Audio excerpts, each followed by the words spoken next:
नमस्कार विद्यार्थी मित्रांनो, सर्वांसाठी शुभ प्रभात. मी आहे प्राध्यापक गणपत उगडे. टिक्कर मराठीमध्ये आपल्या सर्वांचे मनपूर्वक स्वागत.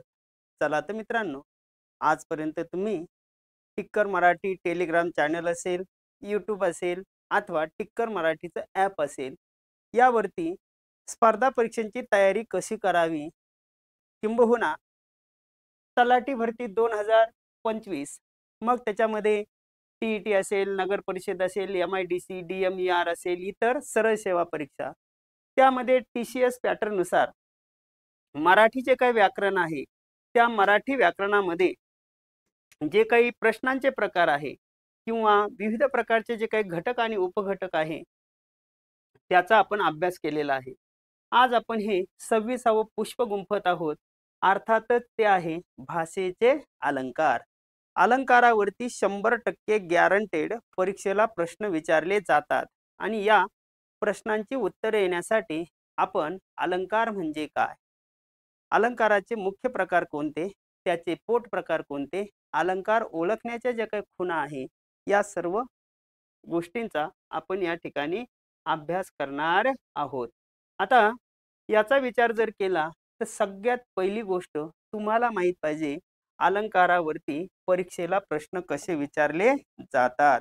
आपण काय पाहत आहोत, भाषेचे अलंकार, अलंकार. मग या अलंकाराचा विचार करत असताना परीक्षेला तुम्हाला प्रश्न विचारले जातील. प्रश्न असा आहे, पहा प्रश्न काय विचारला की प्रिव्हियस इयर क्वेश्चन. त्यामध्ये तुम्हाला विचारलं जातं की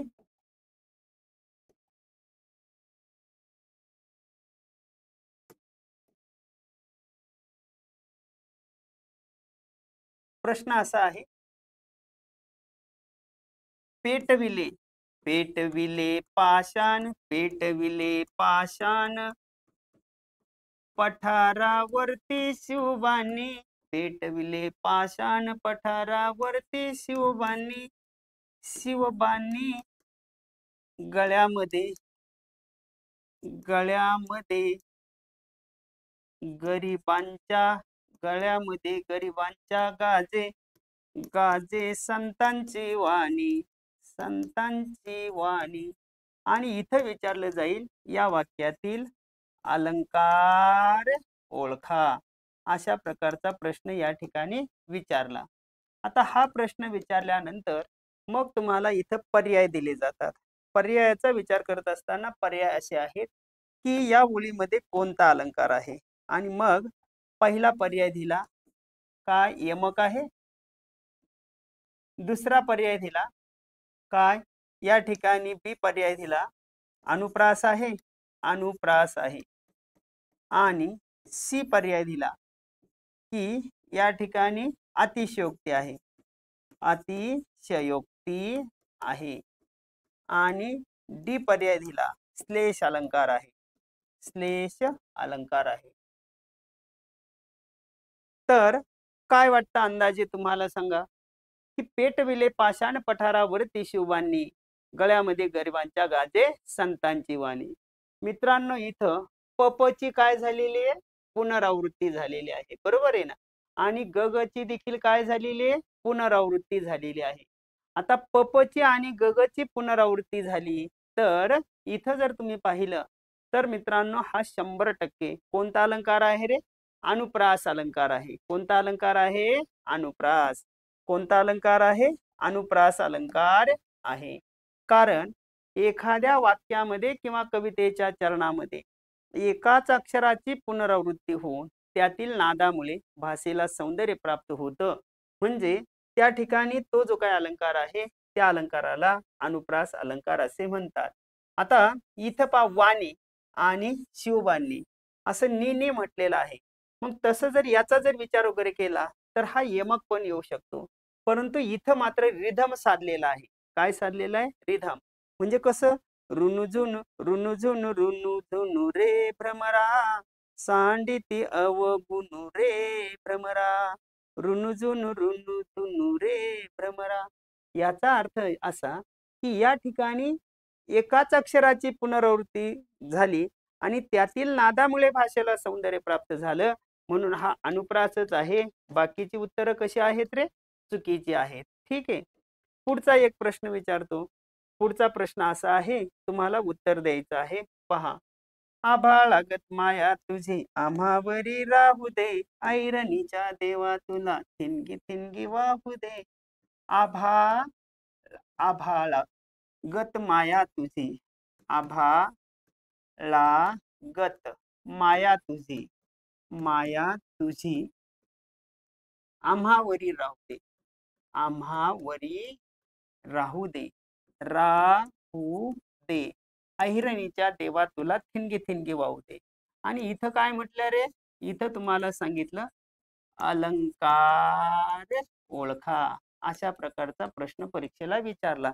आणि मग खाली पर्याय तुम्हाला टाकले की हा कोणता अलंकार आहे? ए उत्प्रेक्षा आहे, उत्प्रेक्षा. बी पर्याय दिला हा रूपक आहे. सी पर्याय दिला की इथं उपमा अलंकार आहे. आणि डी पर्याय दिला विरोधाभास आहे. विरोधाभास अलंकार आहे. कोणता अलंकार रे? विरोधाभास. आता तुम्हाला योग्य उत्तराची निवड करायची आहे. आभाळागत माया तुझे आम्हावरी राहू दे. मित्रांनो, इथे मायेला कशाची उपमा दिलेली आहे? आभाळाची. आणि इथं गत शब्द आलेला आहे. कोणता शब्द आलेला आहे? गत. आता गत शब्द आल्यामुळे त्या ठिकाणी तुम्हाला लक्षात घ्यायचं आहे गत. आता गत मग काय होतं की गत आल्यामुळे इथं कोणता अलंकार आहे? उपमा अलंकार आहे. म्हणजे ज्यावेळी वाक्यामध्ये समान, सारखा, जोगा, परी, परीस, गत असे जर शब्द तुलना करताना येत असतील तर तो कोणता अलंकार असतो? उपमा अलंकार असतो. थोडक्यात काय सांगायचं माहितीये का? मला सांगायचं होतं असं की मित्रांनो, अलंकारावरती या टाईपचे परीक्षेला प्रश्न विचारले जातात. या प्रश्नांची उत्तरे येण्यासाठी आता आपण पाहतोय भाषेचे अलंकार. काय पाहतो रे आपण? भाषेचे अलंकार. अलंकार. मित्रांनो, अलंकार या शब्दाचा अर्थ होतो दागिना. दागिने वापरल्याने व्यक्तीच्या सौंदर्यामध्ये भर पडत असते. तिचं व्यक्तिमत्व चार चौघामध्ये खुलून फुलून आणि उठून दिसतं. जसं स्त्रिया जास्तीत जास्त स्त्रिया दागिने वापरतात. मग पायातलं पैंजण असेल, कानातली कर्णफुलं असतील, हातातल्या बांगड्या असतील, कपाळाची टिकली असेल, गळ्यातलं मंगळसूत्र असेल, हे झाले स्त्रियांचे अलंकार. पुरुषाच्या संदर्भात विचार करत असताना बोटातल्या अंगठ्या असतील, गळ्यातलं असं एखाद दुसरं चेन किंवा लॉकेट वगैरे असतील, त्याचबरोबर हातातलं घड्याळ असेल, दुसरं ब्रासलेट असेल, याला काय म्हणायचं? अलंकार. हे पुरुषाचे झाले. फक्त हे दागिने म्हणजेच अलंकार का? नाही.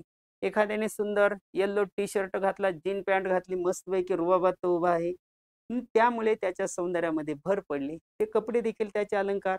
एखादी मुलगी आहे, तिनं सुंदर नऊवारी साडी घातली, मोगऱ्याचा हार वगैरे गजरा डोक्या म्हणजे केसांमध्ये, आणि मग ती चार चौघामध्ये काय होते? उठून दिसते.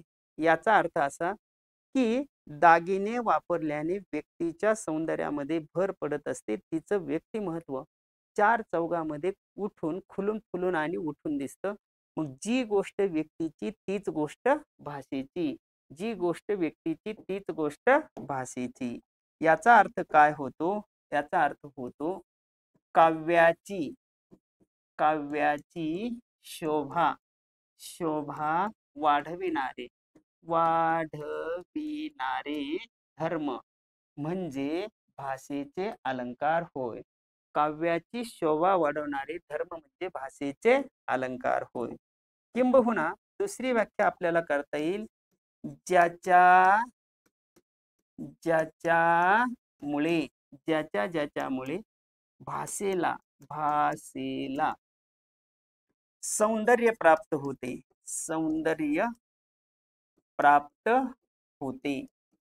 त्या गुणधर्मांना भाषेचे अलंकार असे म्हणतात. त्या गुणधर्मांना भाषेचे अलंकार असे म्हणतात. ठेवा लक्षात. पहा मी काय सांगितलं ते, की काव्याची शोभा वाढवणारे धर्म म्हणजे भाषेचे अलंकार होय. ज्याच्या ज्याच्यामुळे भाषेला सौंदर्य प्राप्त होते त्या गुणधर्मांना भाषेचे अलंकार असे म्हणतात. बरोबर. मग काय असतं, तर कधी कधी मित्रांनो, तुमचं आमचं राहणीमान एकदम सिंपल साधं असतं. साधं राहणीमान, साधं. आणि कधी कधी तुमचं आमचं राहणीमान कसं असतं रे, अलंकारिक असतं. अलंकारिक. पहा बर का, मी जर म्हटलं माणसाच्या जीवनामध्ये सुखापेक्षा दुःखच अधिक आहे, कोणतं वाक्य झालं, साधं. पण त्यालाच जर अलंकार चढवला, एक धागा सुखाचा 100 धागे दुःखाचे, जर तारी हे वस्त्र मानवा तुझ्या आयुष्याचे. बरोबर. आईच्या मांडीवरती बाळ आहे, ती बाळाला म्हणते, बाळ डोळे मिटून घ्या आणि झोप, पापणीच्या पंखात झोपू दे डोळ्याची पाखरे. कोणतं वाक्य झालं, अलंकारिक. तिची चाल मोहक आहे, असं एक वाक्य झालं, हे साधं वाक्य झालं. पण त्याला जर अलंकार चढवला, तिची चाल तुरु तुरु उडते केस भुरू भुरू डाव्या डोळ्यावर बट ढळली, जशी मावळत्या उन्हात केवड्याच्या बनात नागिन सळसळली, उगीच रुसवा आणून उगीच भुवई ताणून, पदर सावरून हातान पोट जरा दाबी ती दातान, हा राग जीव घेना खोटा खोटाच बहाना, आता माझी मला चूक कळली, जशी मावळत्या उन्हात केवड्याच्या बनात नागिन सळसळली. म्हणजेच हे वाक्य झालं अलंकारिक. आणि म्हणून या ठिकाणी म्हटलेलं आहे, काव्याची शोभा वाढवणारे धर्म म्हणजे भाषेचे अलंकार होय. ज्याच्या ज्याच्यामुळे भाषेला सौंदर्य प्राप्त होते त्या गुणधर्मांना भाषेचे अलंकार असे म्हणतात. येतंय लक्षात? ओके. चला, आता हे जे अलंकार आहे, तर या अलंकाराचे काही प्रकार आहे. अलंकार प्रकार, अलंकार प्रकार. मग अलंकाराच्या प्रकाराचा विचार करत असताना अलंकाराचे प्रामुख्याने 2 प्रकार आहे. या 2 प्रकारामध्ये पहिला जो काही प्रकार आहे, त्या पहिल्या प्रकाराला म्हणायचं शब्दालंकार. आणि दुसरा जो प्रकार आहे, त्या दुसऱ्या प्रकाराला म्हटलं जातं अर्थालंकार. आता शब्द अलंकार का मतलब क्या होता है? शब्द अलंकार याचा अर्थ असा की शब्दातील अक्षर रचनेमुळे भाषेला सौंदर्य प्राप्त होते. शब्दातील अक्षर रचनेमुळे, अक्षर रचनेमुळे भाषेला सौंदर्य प्राप्त होते. सौंदर्य प्राप्त होते. शब्दातील अक्षर रचनेमुळे भाषेला सौंदर्य प्राप्त होते. उदाहरण, उदाहरण जर पाहिलं तर इथं पहा, पोटा पुरता पसा पाहिजे, पसा पाहिजे, नको पिकाया पोळी, नको पिकाया, पिकाया पोळी, देणाऱ्याचे हात हजारो दुबळी माझी झोळी. पोटा पुरता पसा पाहिजे, नको पिकाया पोळी, देणाऱ्याचे हात हजारो दुबळी माझी झोळी. याचा अर्थ काय होतो, की शब्दातील अक्षर रचनेमुळे पपची पुनरावृत्ती झालेली आहे आणि म्हणून याला म्हटलं जातं शब्दालंकार. किंवा दुसरंही उदाहरण आपल्याला इथं पाहता येईल कसं, हे पहा, चिमणीने चिंचेचा चिंचोका चुचीने चटकन चावला. चिमणीने चिंचेचा चिंचोका चुचीने चटकन चावला. बरोबर आहे. आणि म्हणून शब्दातील अक्षर रचनेमुळे भाषेला सौंदर्य प्राप्त होते. म्हणून त्या ठिकाणी कोणता अलंकार होतो रे, शब्दालंकार. त्यानंतर आहे अर्थालंकार. अर्थालंकार याचा अर्थ वाक्याच्या किंवा शब्दाच्या अर्थामुळे भाषेला सौंदर्य प्राप्त होते, सौंदर्य प्राप्त होते. मग हे कसं? तर जरी आंधळी मी तुला पाहते रे, जरी आंधळी, जरी आंधळी मी तुला पाहते रे, तुला पाहते रे, तुझी मूर्ती माझ्या, तुझी मूर्ती माझ्या, मूर्ती माझ्या उरी राहते रे, उरी राहते रे. याचा अर्थ काय होतो? जरी आंधळी मी तुला पाहते रे, तुझी मूर्ती माझ्या उरी राहते रे. मग तुम्हा आम्हाला प्रश्न पडतो, आंधळी मग पाहते कशी? आणि मूर्ती काय उरामध्ये किंवा छातीमध्ये ठेवण्याची गोष्ट नाही. म्हणून मित्रांनो, याला म्हणायचं शब्द अलंकार आणि हे आहे अर्थालंकार. अलंकाराचे मुख्य प्रकार दोन, एक शब्द अलंकार आणि दुसरा कोणता आहे रे? अर्थालंकार. ठीक आहे, चला पुढे जायचंय आपल्याला. आता पुढे जात असताना इथं तुम्हाला लक्षात घ्यायचं आहे,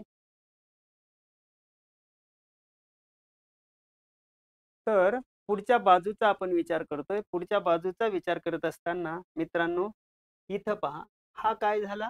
शब्द अलंकार. आता आपल्याला काय करायचंय? अर्थ अलंकाराचा अभ्यास करायचा आहे. मग अर्थ अलंकाराचा विचार करत असताना शब्द अलंकार व अर्थ अलंकार हे दोन्हीही आहेत. पण मग इथं जर आपण काय पाहतोय आता? आता आपण पाहतोय शब्दालंकार प्रकार. शब्दालंकार प्रकार. मग शब्द अलंकार प्रकाराचा विचार करत असताना याचे प्रामुख्याने किती प्रकार आहे? 3 प्रकार आहे. या 3 प्रकारामध्ये पहिला जो प्रकार वगैरे आहे त्याला म्हणायचं यमक अलंकार. कोणता अलंकार आहे? यमक. दुसरा जो आहे त्या दुसऱ्याला म्हटलं जातं अनुप्रास, अनुप्रास अलंकार. आणि तिसरा जो प्रकार आहे त्या तिसऱ्या प्रकाराला म्हटलं जातं श्लेष अलंकार. कोणता आहे रे? श्लेष. हा तिसरा प्रकार, हा दुसरा प्रकार. मग आता पक्क लक्षात ठेवा, काय? यमक, अनुप्रास, श्लेष. आता परीक्षेला काय विचारतील? तर परीक्षेला समजा तुम्हाला विचारलं काय, की इथं श्रीकृष्ण नवरा, श्रीकृष्ण नवरा, मी नवरी, मी नवरी, शिशुपाल नवरा, मी नवरी, शिशुपाल नवरा, नवरा, मी नवरी. श्रीकृष्ण नवरा, मी नवरी, शिशुपाल नवरा, मी नवरी. ओके. आता याचा जर विचार वगैरे केला तर तुम्हाला पर्याय देतील, हा यापैकी कोणता अलंकार आहे? सांगा बरं, तुम्हाला काय वाटतं? श्रीकृष्ण नवरा, मी नवरी, शिशुपाल नवरा, मी नवरी. हा यमक अलंकार आहे, अनुप्रास आहे, श्लेष आहे, की कोणता आहे? काय वाटतं अंदाजे? तुम्हाला काय वाटतं? अंदाजे सांगा. तर मित्रांनो, हा जो अलंकार आहे नवरी आणि नवरी, हा श्लेष अलंकार आहे. ही बाकीची उत्तरं कशी आहेत रे? चूक आहेत. बरोबर आहे. आणि म्हणून आता आपल्याला या ठिकाणी याच भागाचा अभ्यास करायचा आहे. लक्षात येतंय? आता आपण पाहणार आहोत काय, की एक एक अलंकार या ठिकाणी आपण अभ्यासणार आहोत. काय करणार आहे आपण? एक एका अलंकाराचा या ठिकाणी आपल्याला अभ्यास करायचा आहे. मग हा अभ्यास करत असताना आता पहिला जो काय अलंकार आहे तो अलंकार घेतोय आपण यमक अलंकार. यमक अलंकार. मग यमक मध्ये काय आहे पहा, यमक अलंकारामध्ये. तर इथं जर पाहिलं, एक उदाहरण घेतलं, उदाहरण असं आहे, आई खरंच काय असते? आई खरंच काय असते? लेकराची माय असते,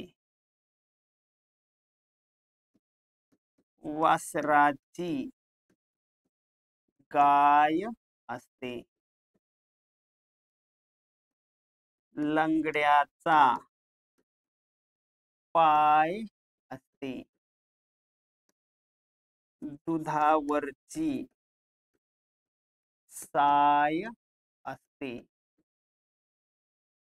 आई असते, आई असते. जन्माची शिदोरी, जन्माची शिदोरी, सरतही नाही, सरतही नाही, अन उरतही नाही. पहा मी काय लिहिलं. फमू शिंदे, फमू का मतलब होता है फकीरा मुंबाची शिंदे. मग फमू शिंदे आपल्या कवितेमध्ये म्हणतात, काय म्हणतात? आई खरंच काय असते, लेकराची माय असते, वासराची गाय असते, लंगड्याचा पाय असते, दुधावरची साय असते, आई असते जन्माची शिदोरी, सरतही नाही आणि उरतही नाही. काय म्हणजे इथं ये नावाचं अक्षर आहे, इथं प्रश्न विचारलेला आहे. इथं आई आहे, ही वासराची गाय आहे, इथं पाय आहे, इथं साय आहे. कितीही उदाहरणं सांगता येतील. पहा, टिकटिक वाजते डोक्यात, धडधड वाढते ठोक्यात, गोरी गोरी पान फुलासारखी छान, दादा मला एक वहिनी आण. पान आणि छान, डोक्यात ठोक्यात. देवाची याद्वारी उभा क्षणभरी, तेने मुक्तीचारी साधी येल्या. हरिमुखे म्हणा पुण्याची गणना कोण करी, असोनी संसारी दिव्य वेगू करी, द्वारकेचा राणा पांडवा घरी ते. याचा अर्थ काय होतो माहितीये का? म्हणजे दारी किंवा असावा सुंदर चॉकलेटचा बंगला. काय? पहा, असावा सुंदर चॉकलेटचा बंगला, चंदेरी सोनेरी चमचमता चांगला, असावा सुंदर चॉकलेटचा बंगला. चॉकलेटच्या बंगल्याला टॉफीचं दार, गोल गोल लेमनच्या खिडक्या दोन, हॅलो हॅलो करायला छोटासा फोन, असावा सुंदर चॉकलेटचा बंगला. ओके. म्हणजे आता व्याख्या पहा बर का. व्याख्या अतिशय सोपी आहे. सोपी अशी, एखाद्या वाक्यात, एखाद्या वाक्यात किंवा कवितेच्या चरणाच्या शेवटी, मध्ये किंवा ठराविक ठिकाणी, ठराविक ठिकाणी, ठिकाणी एकच अक्षर, एकच अक्षर दोन वेगळ्या अर्थाने वापरल्यास यमक अलंकार होतो. ठेवा लक्षात. एखाद्या वाक्यामध्ये किंवा कवितेच्या चरणामध्ये, चरणाच्या शेवटी, मध्ये किंवा ठराविक ठिकाणी एकच अक्षर दोन वेगळ्या अर्थाने वापरल्यास जो अलंकार होतो त्या अलंकाराला यमक अलंकार असे म्हणतात.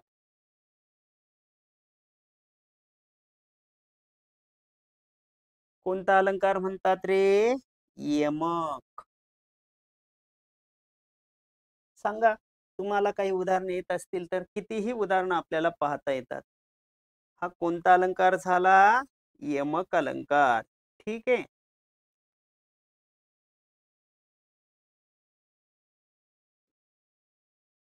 पहा आता पुढच्या बाजूचा जर विचार वगैरे केला तर यमक अलंकाराच्या संदर्भात विचार करत असताना आपण पुढच्या भागाचा आपण अभ्यास करतोय. आता हा जो काही यमक अलंकार आहे ना, कितीही पहा, ये रे रे पावसा तुला देतो पैसा, पैसा झाला खोटा, पाऊस आला मोठा, खोटा मोठा पाऊस. बरोबर. किंवा ढगांचा वारा सुटला रे, काळा काळा कापूस पिंजला रे, सुटला रे पिंजला रे, हा यमक वगैरे झाला. आता हा जो काही यमक अलंकार आहे ना, यमक अलंकार, या यमक अलंकाराचा विचार करत असताना याचे काही प्रकार आहेत. यमक अलंकार प्रकार. मग यमक मध्ये कोणते प्रकार आहे रे? तर त्या प्रकाराचा जर विचार वगैरे केला तर इथं यमक अलंकाराचे 4 प्रकार पडतात. 4 प्रकारामध्ये पहिला प्रकार आहे आद्य यमक. दुसरा जो प्रकार आहे त्या दुसऱ्या प्रकाराला म्हटलं जातं अंत्ययमक. आणि त्याच्या पुढचा जो प्रकार आहे त्याला म्हटलं जातं पुष्पक यमक. आणि त्याच्या शेवटचा जो प्रकार आहे त्याला म्हटलं जातं दाम यमक. कोणतं? दाम हे अंत्ययमक. नंतर इथं पुष्पक यमक. आणि नंतर कोणता आहे रे? नंतरचा विचार केला तर याला म्हणायचं दाम यमक. दाम यमक. आता इथं पहा, तुम्हाला लक्षात येतंय की हा पहिला प्रकार झाला, हा दुसरा प्रकार, हा तिसरा प्रकार आणि हा चौथा प्रकार आहे. बरोबर? मग परीक्षेला समजा तुम्हाला एखादं वाक्य दिलं. वाक्य काय दिलं? वाक्य असं दिलं, सुसंगती सदा घडो. सुसंगती सदा घडो. सुजन वाक्य कानी पडो. सुजन वाक्य कानी पडो. कलंकमतीचा झडो. कलंकमतीचा झडो. विषय सर्वथा नावडो. विषय सर्वथा सर्वथा नावडो. आणि मग तुम्हाला हे पर्याय दिले जातील की ही जी पंक्ती आहे, हा जो प्रश्न आहे, या पंक्तीमध्ये कोणता अलंकार आहे? कोणता अलंकार आहे? ए, बी, सी आणि डी. काय वाटतं तुम्हाला? कोणता अलंकार असावा? सांगा अंदाजे. की हा यमक आहे, अनुप्रास आहे, की हा आद्य यमक, अंत्य यमक, पुष्प यमक आणि दाम यमक आहे? तर याचं उत्तर आहे पुष्पक यमक. ही बाकीची उत्तरं कशी आहे रे? चूक आहे. मग हा पुष्पकच का? बाकीचं इतर का नको? याच्यासाठी मित्रांनो हे आपल्याला शिकणं गरजेचं आहे. म्हणजे आता तुम्हाला या ठिकाणी माहित पाहिजे. काय माहित पाहिजे तुम्हाला? तर तुम्हाला हे सगळे प्रकार समजून घ्यायचे आहेत. म्हणजे तुम्हाला माहित पाहिजे इथं आद्य यमक, अंत्य यमक आणि दाम यमक. पहा आता, आद्य यमक, अंत्य यमक, पुष्पक यमक आणि दाम यमक. पहा आता, कवितेच्या दोन्ही चरणाच्या शेवटी, कवितेच्या दोन्ही चरणाच्या सुरुवातीस बर का, सुरुवातीस यमक यमक येत असल्यास, येत असल्यास त्यास आद्य यमक म्हणतात. काय म्हणायचं त्याला? आद्य यमक म्हणतात.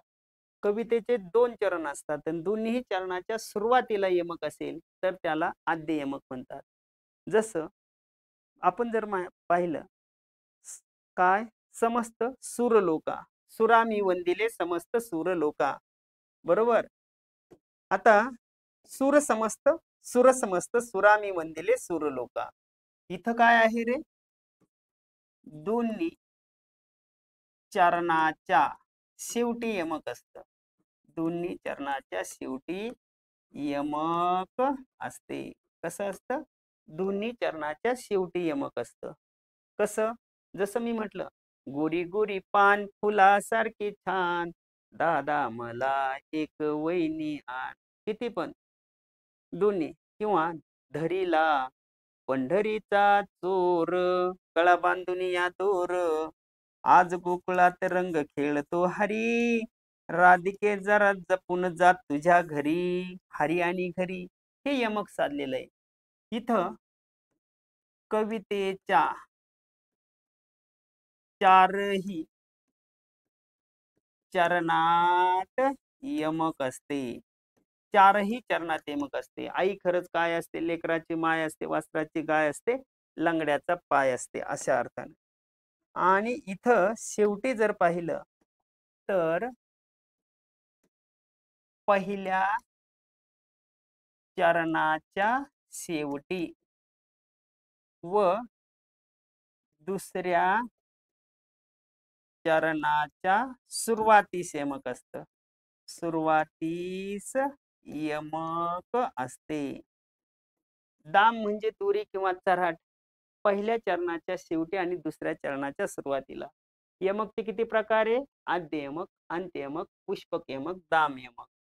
दोन्ही चरणाच्या सुरुवातीला यमक आद्य, दोन्ही चरणाच्या शेवटी यमक अंत्य, चारही चरणात यमक पुष्पक. पहिल्या चरणाच्या शेवटी आणि दुसऱ्या चरणाच्या सुरुवातीला यमक असतं, त्याला म्हणायचं दाम यमक. दाम म्हणजे दोरी किंवा रस्सी अशा अर्थानं.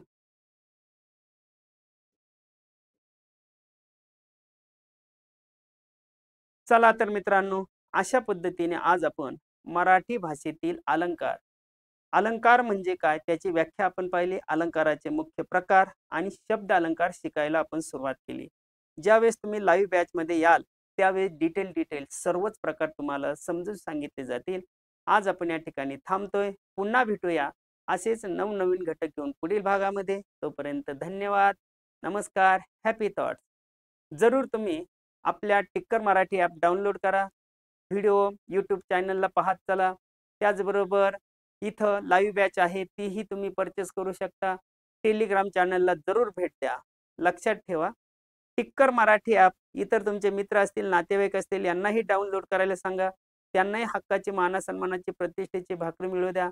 त्याचबरोबर टेलिग्राम चॅनललाही तुम्ही भेट द्या. धन्यवाद. थँक्यू.